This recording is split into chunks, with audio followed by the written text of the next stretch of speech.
நண்பர்கள் அனைவருக்கும் வணக்கம்.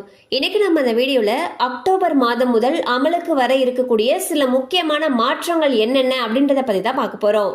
செப்டம்பர் மாதம் நிறைவடைய உள்ள நிலையில் பொதுமக்களுடைய அன்றாட வாழ்க்கையை பாதிக்கும் சில முக்கிய மாற்றங்கள் அக்டோபர் 1ஆம் தேதி முதல் அமலுக்கு வர உள்ளன.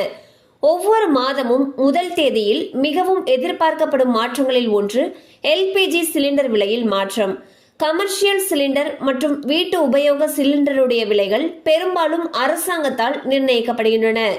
கடந்த மாதம் கமர்ஷியல் எரிவாயு சிலிண்டர்களுடைய விலை அதிகரித்தது. அதே நேரத்தில் வீட்டு உபயோக சிலிண்டர்களுடைய விலையில் எந்த மாற்றமும் இல்லை. இந்த மாதமும் கூடுதலான விலை மாற்றம் ஏற்படக்கூடும் என்று எதிர்பார்க்கப்படுகிறது. பான் கார்டு விண்ணப்பம், வருமான கணக்கு தாக்கல் படிவம் ஆகியவற்றில் ஆதார் எண்ணுக்கு மாற்றாக ஆதார் பதிவு அடையாள எண்ணை குறிப்பிட வழங்கப்பட்ட அனுமதி அக்டோபர் 1ஆம் தேதி முதல் நீக்கப்படுகிறது. போலியாக தவறாக பான் கார்டு பயன்படுத்துவதை தடுக்கும் நோக்கத்தில் இதனை மத்திய அரசு கொண்டு வந்துள்ளது. பைபேக் முறையில் வாங்கப்படும் பங்குகளுக்கு நிறுவனங்களுக்கு பதிலாக முதலீட்டாளர்களுடைய வருவாய் மீது அக்டோபர் 1ஆம் தேதி முதல் வரி விதிக்கப்படும். மாறும் வட்டி உட்பட மத்திய மாநில அரசு பத்திரங்களில் செய்யப்படும் முதலீட்டுக்கு 10% வரி பிடித்தம் செய்யப்படும். முதலீட்டின் மீது ஆண்டுக்கு 10,000 ரூபாய் வரை வருமானத்துக்கு 1ஆம் தேதி முதல் வரி பிடித்தம் இல்லை. காப்பீடு, லாட்டரி, தரகு, மின்னணு வர்த்தகம் உட்பட சிலவற்றுக்கு டிடிஎஸ் எனப்படும் வரி பிடித்தம் குறித்த பட்ஜெட் அறிவிப்பும் அமலுக்கு வரவுள்ளது. இதில் மின்னணு வர்த்தக நிறுவனங்களுக்கான வரி பிடித்தம் 1%லிருந்து 0.1% குறைக்கப்பட்டது.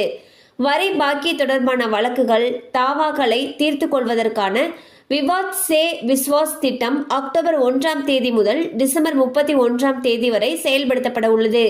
ஸோ பாத்தீங்கன்னா அக்டோபர் 1ஆம் தேதியிலிருந்து வரக்கூடிய மாற்றங்கள் என்னென்னு சொல்லி பார்த்தோம். அந்த வகையில் எல்பிஜி சிலிண்டருடைய விலையில மாற்றம் இருக்கலாம் என்று எதிர்பார்க்கப்படுகிறது. அடுத்ததாக பான் கார்டு விண்ணப்பம், வருமான கணக்கு தாக்கல் படிவம், இது எல்லாத்துலயும் கண்டிப்பா ஆதார் எண்ணை தான் அக்டோபர் 1ஆம் தேதிக்கு பிறகு பயன்படுத்தணும்னு சொல்லியிருக்காங்க.